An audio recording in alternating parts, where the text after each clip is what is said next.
Yes, जैसा कि हम जानते हैं कि there are three modes of heat transfer. ठीक है, अभी अभी तक हमने जो डिफाइन किया तो वो है स्पेसिफिक हीट। स्पेसिफिक हीट के बारे में हमने देखा कि whenever some heat is given to the body just absorbs that heat, right? वो बॉडी जो है वो हीट एब्जॉर्ब करता है, मतलब अंदर समा लेता है।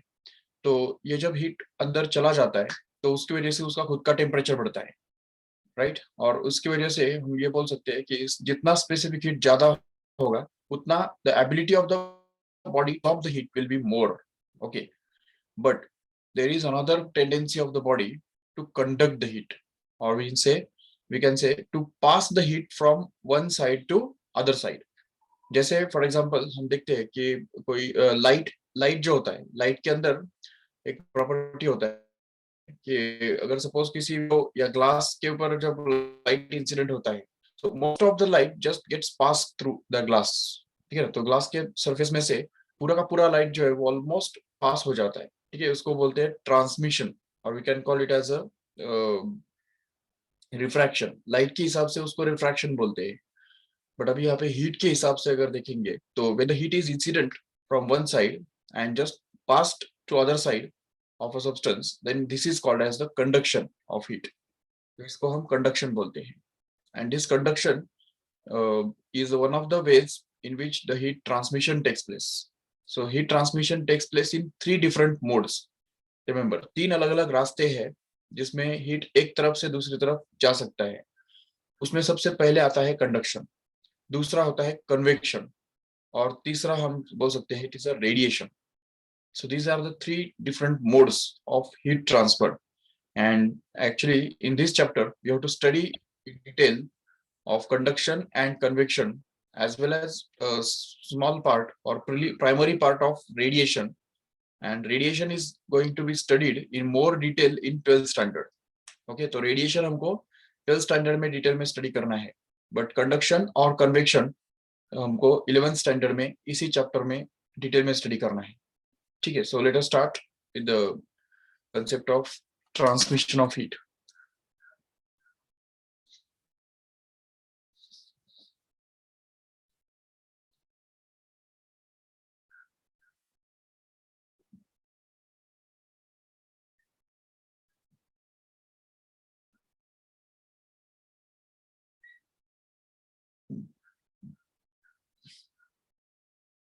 Yes, I hope you can see the screen.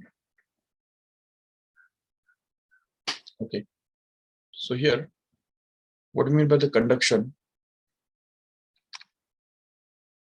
See here, actually, transmission of heat takes place in three different modes. तो जहां तक ट्रांसमिशन का सवाल है, तीन अलग अलग रास्ते हैं जिनसे हीट ट्रेवल करता है एक पॉइंट से दूसरे पॉइंट तक, obviously from high temperature to low temperature. तो उसमें सबसे पहले आ जाता है कंडक्शन। ओके, देन उसके बाद आ जाता है convection, we can say convection, and the third one we can just tell it as radiation.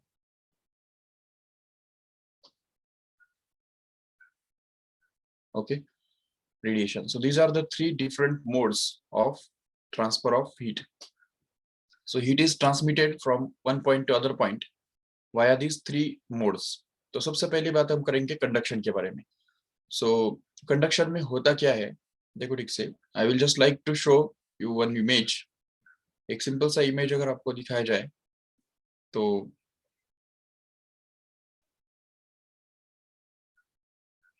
उससे तुम क्लियर हो जाएगा आपको। here you go, just we can see this image and just understand what does it mean exactly. So यहाँ पे क्या हो रहा है ना कि हीट जो है, हीट इज एक बुक जो है वो बुक यहाँ पे ट्रांसमिट किया जा रहा है या ट्रांसफर किया जा रहा है। एक पर्सन दूसरे पर्सन को ये बुक ट्रांसफर करता है, वो पर्सन फिर तीसरे पर्सन को ट्रांसफर करता है, वो फिर चौथे पर्सन को ट्रांसफर करता है, वो फिर पांचवें पर्सन को, and so on like this. So जैसे ये बात यहाँ पे हो रही है, सेम ठीक उसी तरह से यहाँ पे कंडक्शन में हुआ करता है। What happens in conduction is we can just see, if suppose there is a rod which is kept horizontal like this, and suppose that heat is given to this rod, metal का rod है suppose, और इस metal के rod को हमने एक तरफ heat देना चालू किया। तो जैसे हम हीट देंगे तो क्या होगा देखो, तो इस यहाँ पे जो मॉलिक्यूल्स है या एटम्स है, तो these atoms will just start vibrating with large amplitudes. तो ये एटम्स जो है वो थोड़ा लार्ज एम्पलीट्यूड के साथ वाइब्रेट करना चालू करेंगे। तो जैसे ये लार्ज एम्पलीट्यूड के साथ वाइब्रेट करना चालू करते हैं, सो यहाँ पे उनके बाद के जो लेयर्स में जो एटम्स है, तो उनके ऊपर वो कोलाइड करते हैं, और उसकी वजह से ये एटम्स भी लार्ज एम्पलीट्यूड्स के साथ वाइब्रेट करना चालू करते हैं। इवन इसकी वजह से ये जो है, ये तीसरे लेवल के ऊपर वो कोलाइड करते हैं, जिसकी वजह से ये जो एटम्स है वो भी वाइब्रेट करना चालू करते हैं। So in this way the vibrations are just getting transferred from one atom to another atom, and because of that one stage reaches when all the atoms will just start vibrating in this way. So यहाँ पे ये जब atoms यहाँ पे vibrate करना चालू करेंगे, तब जाके हम कहेंगे कि यहाँ पे हीट पहुंच गया। ठीक है, heat has been transmitted up to this point here. So यहाँ पे इस पॉइंट पे या बी पॉइंट पे हीट पहुंच गया, ऐसा हम कभी बोलेंगे जब यहाँ पे भी एटम्स वाइब्रेट करना चालू करेंगे। ठीक है, या लार्ज एम्पलीट्यूड्स के साथ वाइब्रेट करना चालू करेंगे। So as we can just give the heat, that heat will just transferred from atom to atom, from left to right in this direction here. So continuously heat एक constant rate से flow होता रहेगा. So this method of transmission of heat, in which the particles just vibrate on their own positions, do not migrate. ठीक है, तो यहाँ पे vibrations की वजह से particles जो है, एक पार्टिकल से हीट दूसरे पार्टिकल की तरफ लेके जाया जा रहा है, तो ऐसे प्रोसेस को हम क्या बोलते हैं, कंडक्शन बोलते हैं। सो this is the conduction. In case of conduction the particles just vibrate but they don't migrate. Okay, migrate नहीं करते पार्टिकल्स, क्योंकि वैसे भी देखो सॉलिड के जो पार्टिकल्स है वो वैसे भी फिक्स्ड होते हैं, they are not free to move, and that's why if suppose we give the heat then they can just vibrate on their own positions, they can not migrate from one point to other point. तो यहाँ पे vibrations चलते रहते हैं, लेकिन migration is not possible here. Okay, but here in this case of the convection you can see what happens in case of convection. तो देखो यहाँ पे suppose there is a container which is kept in the okay, kept here, and suppose there is a some liquid is just kept inside this container. तो यहाँ पे इस container के अंदर हमने कुछ ना कुछ लिक्विड सपोज डाल दिया इधर से इस तरह से। ठीक है, ये लिक्विड डाल दिया, और इसको अगर हमने हीटिंग चालू किया, यहाँ पे नीचे से अगर इसको हीट देना चालू करते हैं, तो देखो होता क्या है ना कि जैसे हम यहाँ पे हीट चालू करते हैं, तो उसकी वजह से ये जो मॉलिक्यूल्स है जो इस रीजन में है इधर, so these molecules just get heated up, and since they are getting heated up the temperature increases।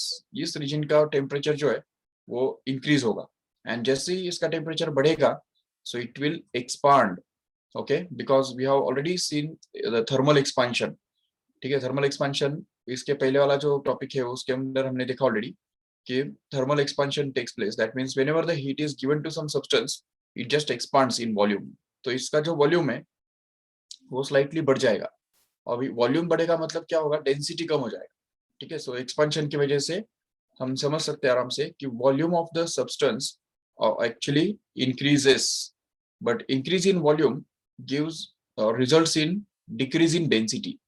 So here we can just say that the density of the substance will just get decreased। लेकिन किसका density decrease होगा, जो heat किया गया, इतना जो portion heat किया हुआ है उसका ही डेंसिटी डिक्रीज हो जाएगा। और जैसे ही डेंसिटी डिक्रीज होगा तो हमको ये पता है कि density with substance with low density always floats on the substance of high density।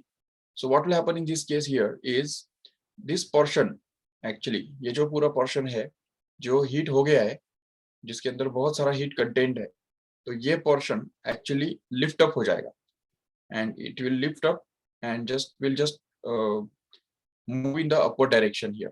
तो ये जो पोर्शन है वो ऊपर की तरफ मूव करेगा। उसका रीजन ही वही है कि यहाँ पे ये जो पोर्शन है वो हीट हो गया है, और हीट होने की वजह से उसका वॉल्यूम एक्सपांड हो गया है, और वॉल्यूम बढ़ने के कारण डेंसिटी जो है उसका कम हो गया है, और डेंसिटी कम होने से वो ऊपर की तरफ फ्लोट करेगा, और जैसे ही वो फ्लोट करेगा तो उसके बाद वहां पे डिस्ट्रीब्यूट हो जाएगा। ठीक है, जैसे ही वहां पे वो डिस्ट्रीब्यूट होता है तो heat also will get distributed in the upper parts, and here the vacuum, और यहाँ पे जो खाली जगह के तैयार हो जाती है, it will be just taken up by the comparatively cooler liquid near by side. तो यहाँ पे आजू बाजू में जो लिक्विड के नियर लिक्विड मॉलिक्यूल्स है, तो वो वहां पे आके उसका स्पेस ऑक्यूपाई कर लेंगे यहाँ पे, और वो स्पेस फिल कर देंगे। But again the heat is just continue to be given here.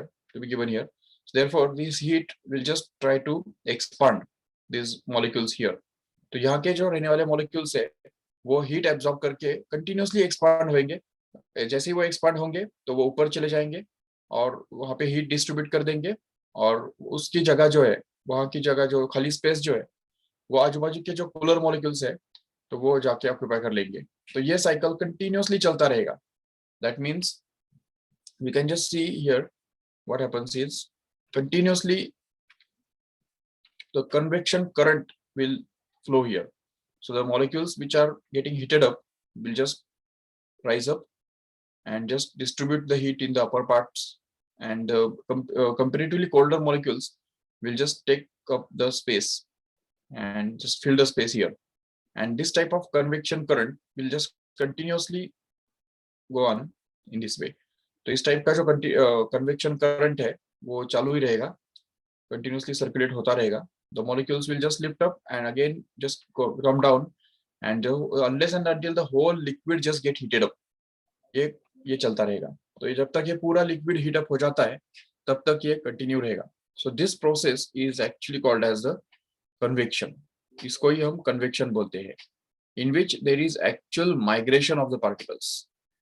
Okay, the particles are themselves migrating from one point to other point and just carry the heat along with them, and that's why this process is completely different from this one here, that is conduction here. So that is the basic difference between conduction and convection. And if we just see radiation, what happens in radiation is, suppose the body is heated up, कोई भी body को जब हम heat करते हैं तो वो जब हीट एब्जॉर्ब कर लेता है तो उसकी वजह से उसका टेम्परेचर बढ़ जाता है। जैसे उसका टेम्परेचर बढ़ गया, so it will just emit the heat in the form of electromagnetic waves whose wavelength is almost about 8,000 angstrom से लेके 2 लाख एंगस्ट्रॉम तक हुआ करता है। अब देखो ठीक से, 8 एंगस्ट्रॉम से लेके 2 लाख एंगस्ट्रॉम तक वेवलेंथ रहने वाले वेव्स जब ये बॉडी इमिट करता है, तो इन वेव्स को एक्चुअली क्या बोलते हैं पता है?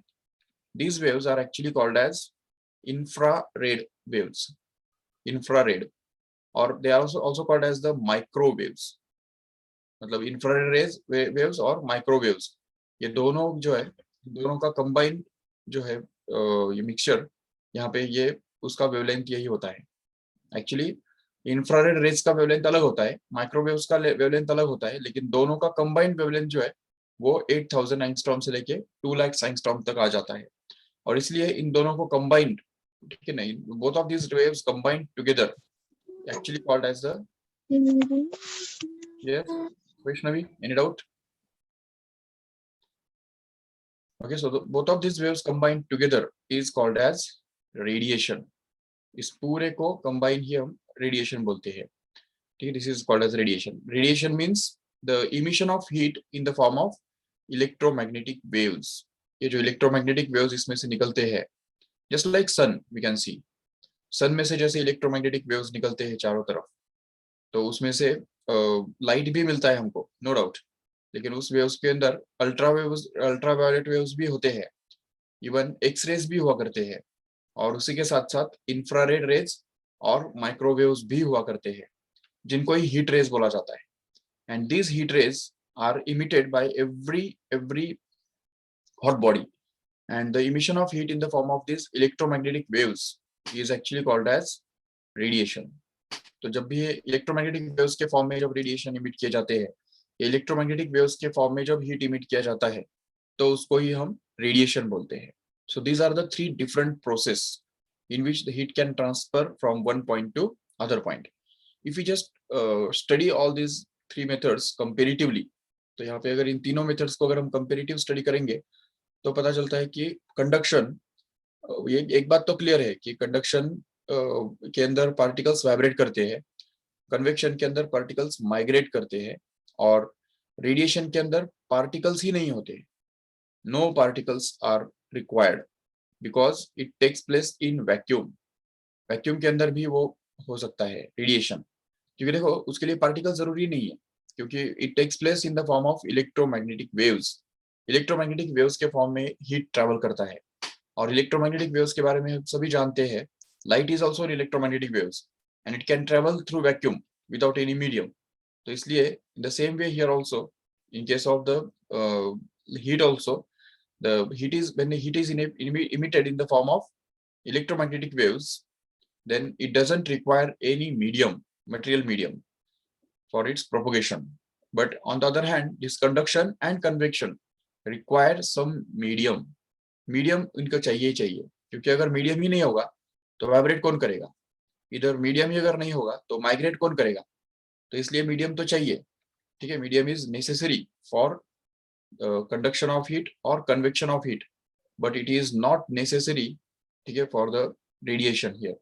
तो रेडिएशन के लिए मीडियम जरूरी नहीं है, नो मीडियम इज रिक्वायर्ड। तो ये हमको अच्छी तरह समझना है। ठीक है, apart from that we can just see that this in conduction, conduction is the slowest process of heat transfer, slowest one, सबसे स्लो प्रोसेस अगर देखेंगे ठीक से तो ये बनता है conduction, in which we can just see the example. Example क्या है इस कंडक्शन का, तुमको पता होगा डेली लाइफ के अंदर, अगर कोई चम्मच है और वो चम्मच अगर हम सपोज किसी हॉट वाटर के अंदर अगर रख देते हैं, एक एंड पॉइंट उसका हॉट वाटर के अंदर है और या फ्लेम पर है, ठीक है, इस तरह से ये फ्लेम है और उसके ऊपर ये चम्मच जल रहा है, तो दूसरे एंड पॉइंट की तरफ जब हम उंगली लगाते हैं या हाथ में उसको पकड़ते हैं तो हमारे हाथ को भी वो हीट लगता है, लेकिन उसको कुछ टाइम लगता है जरूर, सम टाइम इज रिक्वायर्ड। तो after some time the heat is just reached at this point and we can just feel it warm in this way. तो यहाँ पे भी हमको गर्म लगता है, लेकिन कुछ समय के बाद, so that means heat is travelling hot end to the cold end in this way. तो ये जो बात है ये इसका कंडक्शन का एग्जांपल है। और when water is set on boiling, तो जब वाटर को हम बॉइल करने के लिए रख देते हैं तो वो ये भी एक तरह से एग्जांपल बनता है कन्वेक्शन का। तो कन्वेक्शन के अंदर हम देखते हैं कि थोड़ा थोड़ा फास्ट प्रोसेस है, ठीक है, it is faster than conduction, at least conduction की नहीं है कन्वेक्शन, कन्वेक्शन थोड़ा फास्ट है, but if you just see radiation, then it is the fastest process of all. Why fastest? Because the radiation takes place at speed of light, because radiation takes place in the form of electromagnetic waves.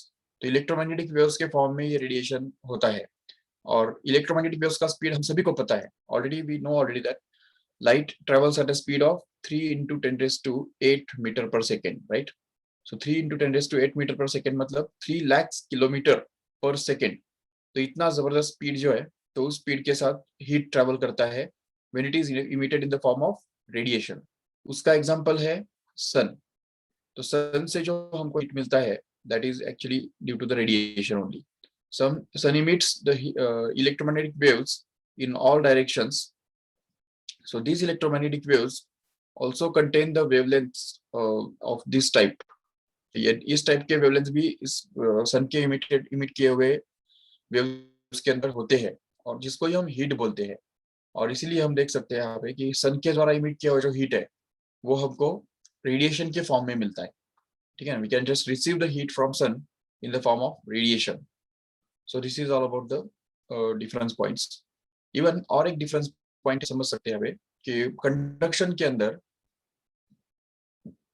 कोई direction नहीं होता है, it is अनडायरेक्शनल। अनडायरेक्शनल means देखो अगर कोई rod है हमारे पास या चम्मच है, तो इस चम्मच को जब हम हीट करना चालू करेंगे तो इस एंड को अगर हीट करेंगे तो हीट जो है वो अपोजिट एंड पर तरफ ट्रेवल होगा। लेकिन अगर हमने यहाँ पे इस एंड को हीट चालू किया, इस एंड को अगर हमने हीट करना चालू किया तो heat will travel in this opposite direction and reach at this point here.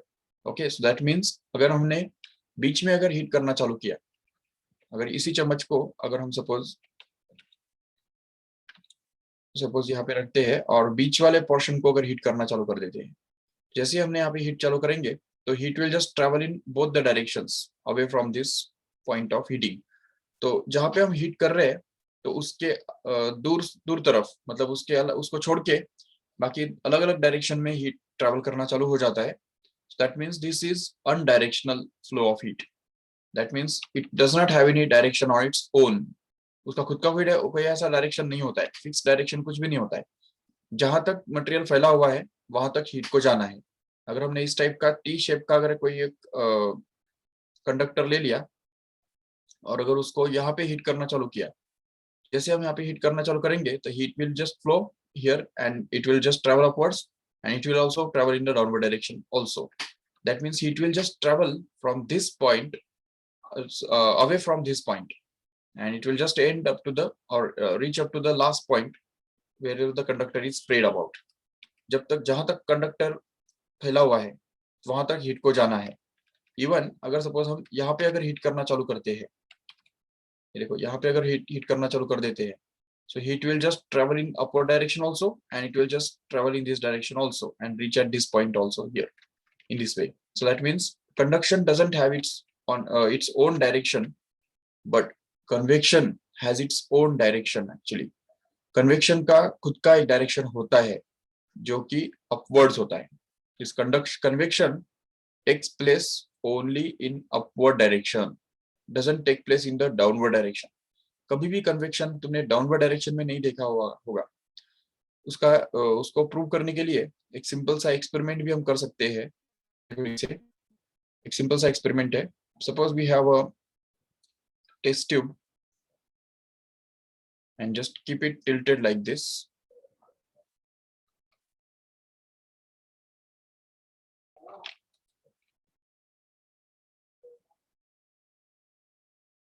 okay, suppose ये एक टेस्ट ट्यूब है।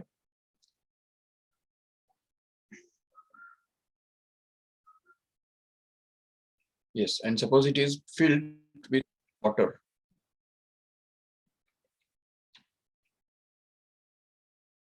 okay, यहाँ पे हमने वाटर भर दिया है इसके अंदर and suppose that cube of ice is just kept in this test tube and it is just forcefully kept at lowest point here। यहाँ पे अगर हमने क्यूब आइस का रख दिया, suppose this is the ice cube।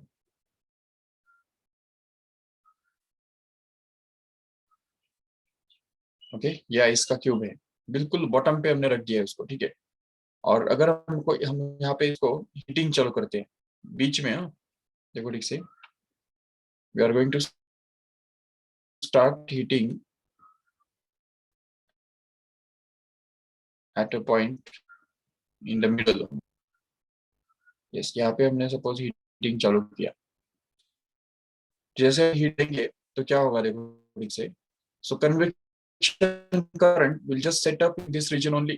that means the amount of water which will absorb the heat energy from this here, तो यहाँ की इसका जो हीट एब्जॉर्ब करेगा और एक्सपांड होगा, so that will just rise up and convection current वो यहाँ पे ही सेटअप हो जाएंगे। इसके ऊपर वाले पोर्शन में ही कन्वेक्शन करंट होता रहेगा।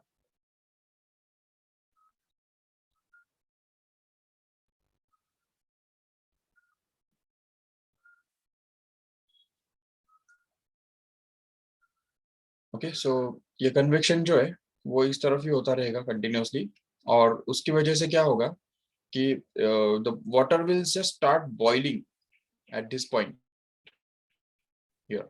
यहाँ से वेपर्स बाहर आने लग जाएंगे, लेकिन आइस जो यहाँ पे रखा हुआ है, so this ice will just remain in solid state only. That means its temperature will just remain 0 degree, no doubt. तो इसका जो टेम्परेचर है वो 0 डिग्री सेल्सियस ही बना रहेगा, भले यहाँ पे जो टेम्परेचर है वो 100 डिग्री सेल्सियस बन जाए। What does it mean? What सबसे पहली बात ये हमको पता चलती है कि water is a bad conductor of heat here. Water is bad conductor of heat. तो वाटर एक तो हीट का कंडक्टर नहीं है, conduction doesn't take place in the case of water. And at the same time दूसरी बात हमको पता चलती है इसमें से कि convection takes place in upward direction only. ठीक है, कन्वेक्शन जो है वो हमेशा ऊपर डायरेक्शन में ही होता है, वो कभी भी डाउनवर्ड डायरेक्शन में बिल्कुल नहीं होता है। ठीक है, डाउनवर्ड डायरेक्शन में बिल्कुल ट्रैवल नहीं करता है हीट। अगर वैसा होता तो कन्वेक्शन की वजह से कुछ ना कुछ हीट जो है वो यहाँ पे इस तरफ भी जाना चाहिए था, जिसकी वजह से ये आइस जो है वो थोड़ा बहुत मेल्ट होना चाहिए था, but this doesn't happen, which shows that the convection always takes place in upward direction only. मतलब अगर हम वाटर कंटेनर अगर वाटर को हीट करना चालू करते हैं, suppose water is filled in this container, इस कंटेनर के अंदर हमने सपोज वाटर भर के रखा है, और अगर हम इसको हीट करना चाहते हैं, पूरा वाटर अगर हमको हीट करना है, तो देखो ठीक से, अगर हम नीचे से उसको अगर हीट करना चालू करेंगे, नीचे से अगर फ्लेम्स यूज करेंगे, तो वो पूरा वाटर हीट हो जाएगा, because the convection currents will just set up in this water in this direction here.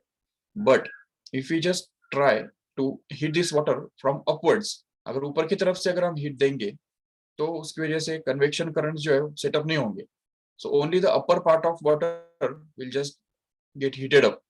अगर हम ऊपर से हीट करेंगे तो सिर्फ ऊपर का ही पार्ट गर्म हो जाएगा, लेकिन नीचे का जो पार्ट है वो वैसे ही ठंडा बना रहेगा।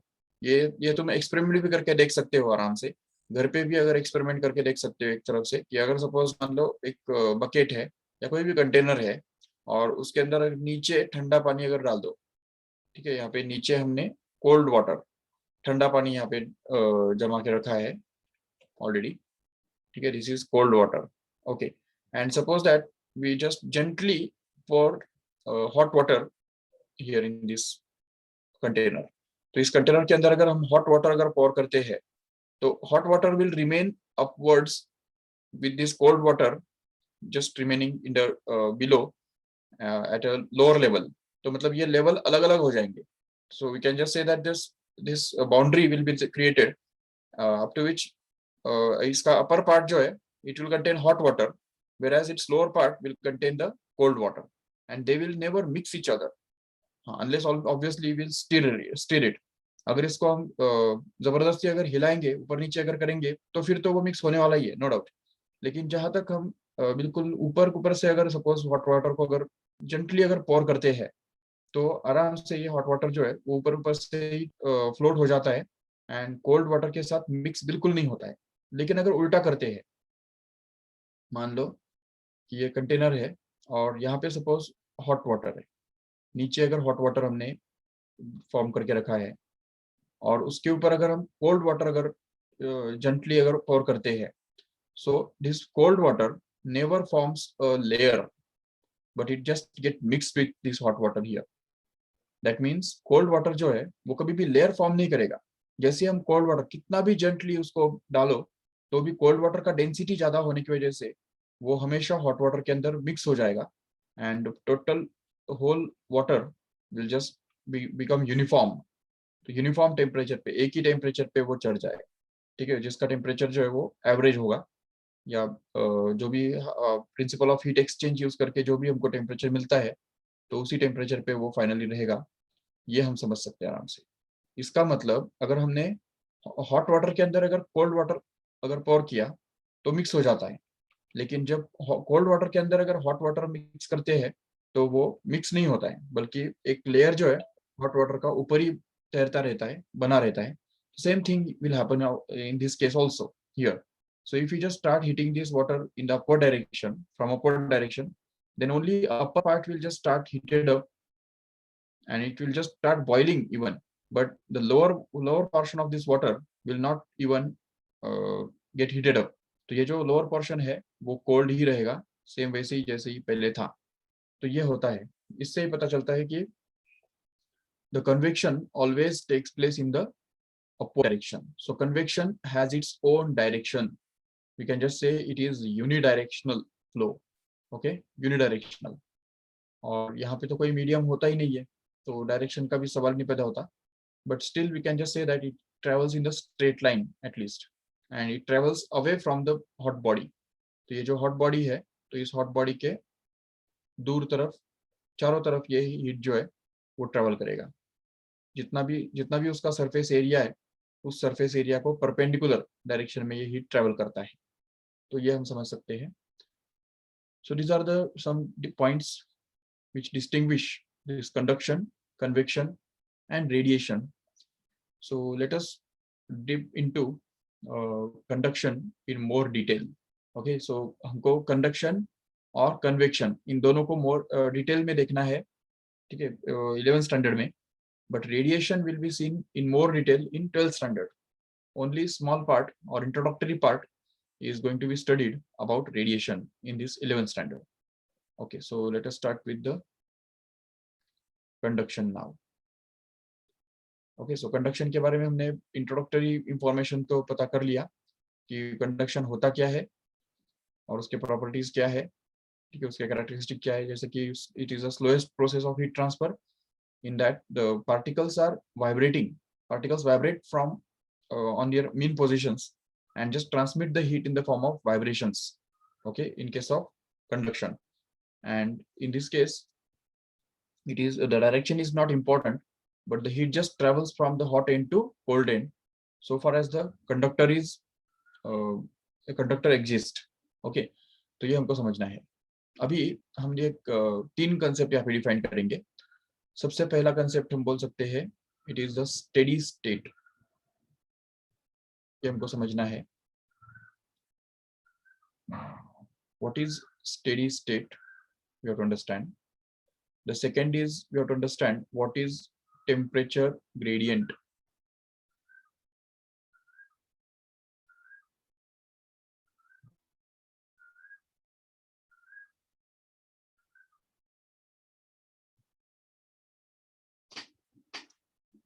Okay, temperature gradient.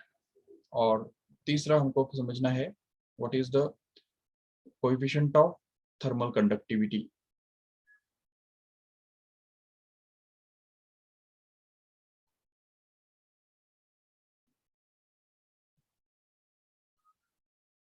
Yes. Okay, what do you mean by this steady state in case of conduction is simple सा एक एग्जांपल है. देखो, अगर सपोज हमारे पास एक रॉड है, ठीक है, मान लो एक 100 सेंटीमीटर का रॉड है. Okay, suppose this is the rod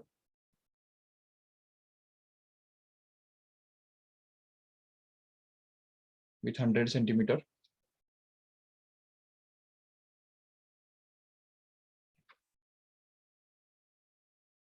Okay, and one of its endpoints is just kept in contact with 100 degrees Celsius temperature. Okay, for example, let us consider that this rod is just kept in contact with steam. समझो ये जो rod का जो and point है तो वो steam के contact में हमने रखा है.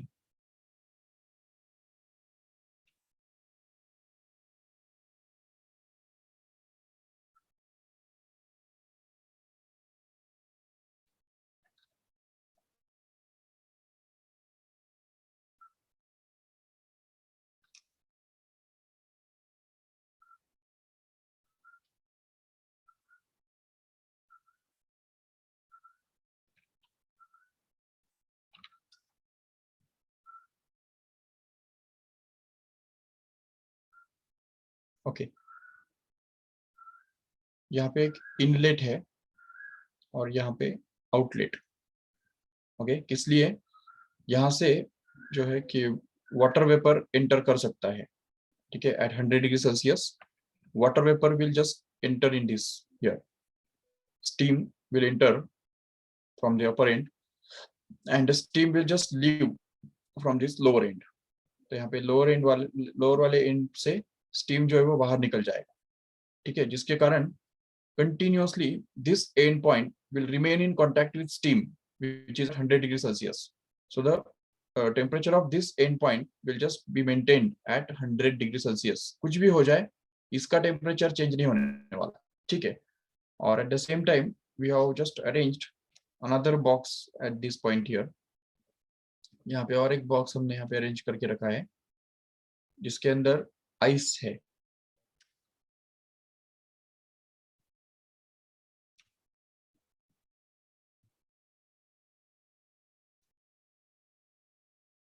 Yes, suppose this another endpoint here is just kept in contact with the block cubes of ice. तो यहाँ पे सपोज ये आइस के क्यूब्स है,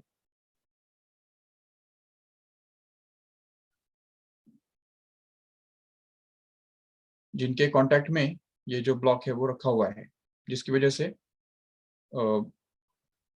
ऑब्वियसली इस ब्लॉक का जो ये रॉड का जो टेम्परेचर है, तो वो एक्चुअली 0 डिग्री सेल्सियस कंटिन्यूसली बना रहेगा। ठीक है, the temperature of this other end of this point rod here will remain 0 degree Celsius continuously। ठीक है, तो देखो that means we have maintained a temperature difference between the end points of this rod here।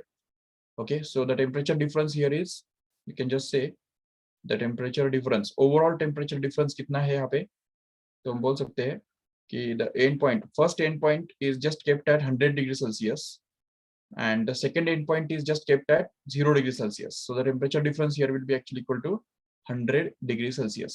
okay, so this is the temperature difference। now suppose we start heating and start this experiment। जैसे हम ये experiment start करेंगे तो समझ सकते हैं आराम से कि अगर सपोज यहाँ पे हम थर्मोमीटर अगर यहाँ पे रखते हैं, suppose we keep some thermometers. यहाँ पे एक थर्मोमीटर हमने रखा, तो चलो थर्मोमीटर हम बनाएंगे पहले। Suppose this is the thermometer.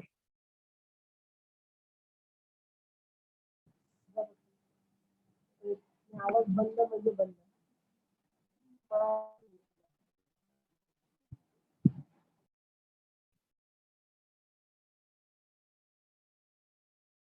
okay, this is the thermometer।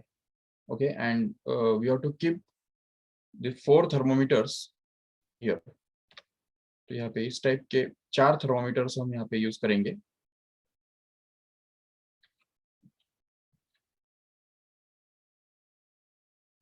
suppose one of the thermometer, just wait a minute।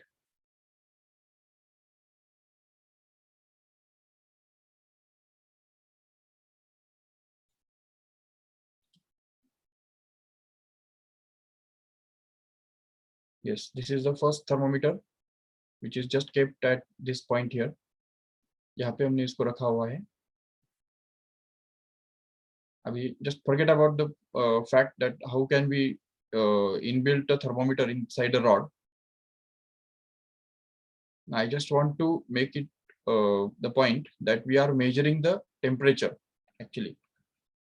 तो हम यहाँ पे टेम्परेचर मेजर करने के लिए ये थर्मोमीटर्स रख रहे हैं। अलग अलग पॉइंट्स पे टेम्परेचर हमको मेजर करने हैं। ठीक है, तो ये तीसरा थर्मोमीटर हमने यहाँ पे रख दिया और एक थर्मोमीटर हमने यहाँ पे रख दिया। ठीक है, इस टाइप के अलग अलग थर्मोमीटर्स जो है तो वो हमने यहाँ पे जाके रख दिए हैं।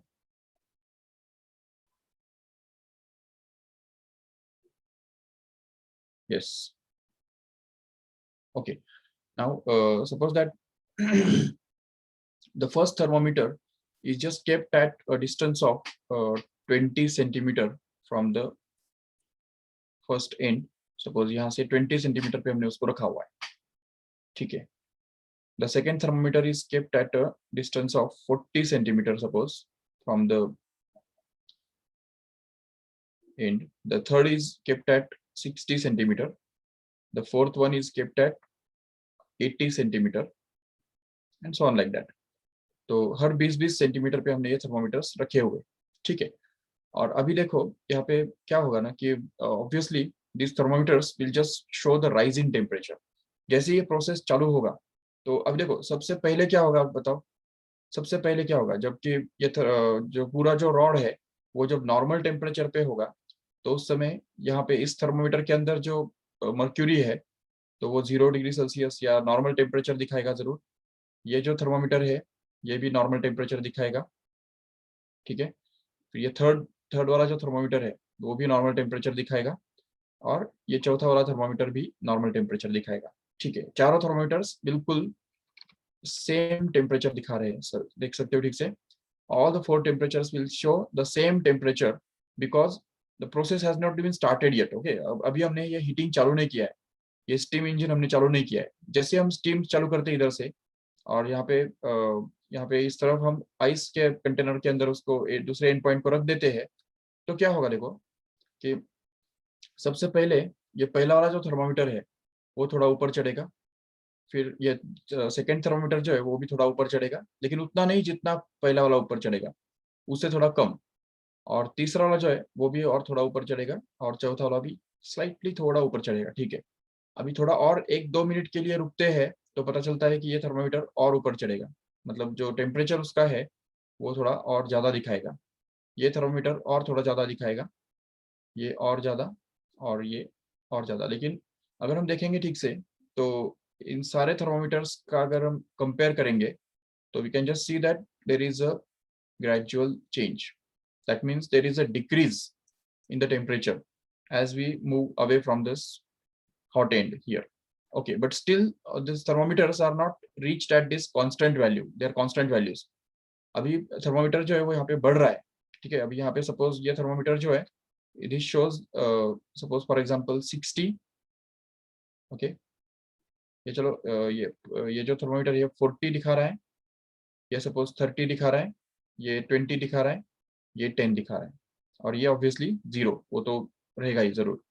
ठीक है, लेकिन और कुछ समय तक अगर रुकते हैं तो पता चलता है कि this thermometer will just rise its temperature still further.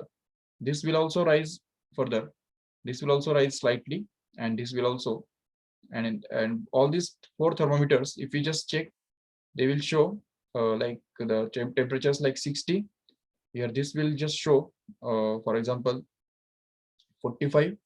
This will just show 30, and this will give 15 in this way. ये 15 दिखाएगा। ठीक है, और कुछ समय तक अगर रुकते हैं तो उसके बाद हम समझ सकते हैं कि ये जो थर्मोमीटर है ये और ऊपर चढ़ेगा। So this level of mercury in this meter will just rise here, and suppose it will just rise and show something more. This thermometer will also rise and show here. This thermometer will also rise, and this will also. Okay, तो चारों thermometers जो है वो rise होने के बाद ये इस तरह से शो कर रहे हैं। अभी रीडिंग अगर देखेंगे तो यहाँ पे दिख रहा है सपोज 80। ओके, 80, फिर यहाँ पे हमको दिखाई दे रहा है सपोज 60, यहाँ पे दिख रहा है सपोज 40, यहाँ पे है 20, एंड ऑब्वियसली यहाँ पे 0, वो तो ठीक है, वो तो हम समझ सकते हैं। ठीक है, अभी यहाँ पे देखो, अगर इसके बाद अगर हम और 2 मिनट के तक अगर रुकते हैं तो उसके बाद भी हमको ये जो टेम्परेचर है वो फिर भी 80 दिखा रहा है, ये टेम्परेचर फिर भी 60 दिख रहा है, ये टेम्परेचर फिर भी हमको 40 दिख रहा है, और ये टेम्परेचर 20 ही दिख रहा है। और कुछ समय तक रुकते हैं तभी भी ये चारों टेम्परेचर्स बिल्कुल कॉन्स्टेंट्स हैं। तो 80, 60, 40 and 20, all these four temperatures are just going to be constants. ठीक है, even if we just wait for 1 hour, these temperatures will remain constant बिल्कुल। so यहाँ पे ये जो चारों temperatures है ये बिल्कुल constants रहेंगे। so we can just understand that all these four temperatures are just going to be constants, and here this thermometer will never show the reading above 80। ठीक है, अब 80 से ऊपर कभी भी नहीं जाएगा वो। ठीक है, 80 से 80 ही रहेगा। ये जो है ये second thermometer, it will never go beyond 60। 60 के ऊपर कभी नहीं जाएगा। ये वाला जो है 40 के ऊपर बिल्कुल नहीं जाएगा। It will show 40 for ever, and this will also show 20 for ever. So for a long time all these thermometers will just show these four readings, ठीक है, which are just like they are just fixed here। तो इसके बाद ये readings change नहीं होने वाले। ठीक है, ये ऐसा नहीं कि ये कंटिन्यूअसली बढ़ता ही जाएगा, बढ़ता ही जाएगा, बिल्कुल नहीं। ये जो है ये एक मैक्सिमम टेम्परेचर तक बढ़ता रहता है, and it doesn't increase beyond that. ये भी जो है वो 60 के ऊपर कभी नहीं जाएगा, ये भी 40 के ऊपर कभी नहीं जाएगा, और ये 20 के ऊपर कभी नहीं जाएगा। जब ये स्टेट आ जाता है तो इसी स्टेट को हम क्या बोलते हैं, we can just call it as a steady state. Okay, इसको ही स्टेडी स्टेट बोला जाता है। Steady state is the state at which all the thermometers reach at their maximum temperatures। ठीक है, maximum possible temperatures। जो maximum temperature होगा, जो कि obviously temperature difference के ऊपर डिपेंड करेगा। ठीक है ना, ये जो टेम्परेचर यहाँ पे जो 100 डिग्री सेल्सियस है और यहाँ पे 0 डिग्री सेल्सियस है, इस टेम्परेचर डिफरेंस की वजह से ये जो चारों टेम्परेचर्स है वो फिक्स्ड हो गए। ऑब्वियसली ये टेम्परेचर डिफरेंस अगर हम चेंज करेंगे तो ये चारों टेम्परेचर्स भी बदल जाएंगे जरूर, लेकिन जब तक ये टेम्परेचर्स एंड पॉइंट के टेम्परेचर्स फिक्स्ड है तो मतलब टेम्परेचर डिफरेंस जब तक फिक्स्ड है तब तक ये चारों थर्मोमीटर्स कांस्टेंट अपना अपना कांस्टेंट टेम्परेचर दिखाएंगे. इसको हम बोलेंगे that is steady state has been reached here. And when the steady state is reached, what happens is we can just find the temperature gradient. तो यहाँ पे अभी temperature gradient का क्या मतलब होता है? तो देखो temperature gradient means the rate of fall of temperature with respect to distance here. That means we can just say delta T upon delta X. Remember, where delta T is the change in temperature upon the change in distance. अभी सोचो change in temperature upon distance कितना है. अब यहाँ पे अगर हम focus करते हैं in this first two thermometers here, then what is the distance between these two? ये 20 पे है और ये 40 पे है करके इनका डिस्टेंस का डिफरेंस कितना हो गया? We can just say that they are 20 centimeter apart from each other, right? And if we just see, there is a temperature difference of 20 only, because this first thermometer shows 80 and the second one shows 60. So we can just subtract this 80 minus 60 and just say that there is a 20 degrees Celsius difference in 20 centimeters. So what can we say is there is a temperature gradient of 1 degree Celsius per centimeter. Correct है? So the temperature gradient here is going to be 1 degree Celsius per centimeter in this way. So even अगर suppose हम यहाँ पे ये जो तो दो thermometers है दूसरा और तीसरा इनके बीच में भी अगर टेम्परेचर ग्रेडियंट अगर फाइंड करते हैं तो भी वो उतना ही आने वाला है. चेक करके देखो ठीक से. देखो टेम्परेचर डिफरेंस कितना है यहाँ पे 60 minus 40 and if we just take the distance between them so it is again 20. So इसलिए यहाँ पे भी उनको क्या मिलता है 20 upon 20. That means it will be 1 degree Celsius per centimeter because this is going to be in degree Celsius. ये जो न्यूमरेटर है तो वो डिग्री सेल्सियस में आने वाला है और 20 जो है वो सेंटीमीटर में है डिनोमीटर में. ठीक है. इसलिए इवन अगर थर्ड एंड फोर्थ ये दोनों थर्मोमीटर्स के बीच में भी अगर हम टेम्परेचर ग्रेडियंट निकालते हैं तभी भी हमको क्या मिलेगा? देखो 40 minus 20 upon the distance between the two thermometers is already 20. So therefore it will be again 20 upon 20. That means 1 degree Celsius per centimeter. तो ये जस्ट एक एग्जांपल के तौर पे मैं बता रहा हूँ कि यहाँ पे हमको 1 डिग्री सेल्सियस पर सेंटीमीटर टेम्परेचर ग्रेडियंट मिल रहा है. जरूरी नहीं कि हमेशा ऐसा ही होगा. ठीक है. अभी हमको जो एग्जांपल है तो एग्जांपल के हिसाब से अलग अलग सिचुएशन में हमको अलग अलग टेम्परेचर ग्रेडियंट मिल सकता है. But the temperature gradient is actually the rate of fall of temperature with respect to the distance. So this is the concept of temperature gradient and the concept of steady state here. We can see the concept of the coefficient of thermal conductivity in the next lecture tomorrow. Okay. So let us stop here. Thank you all of you.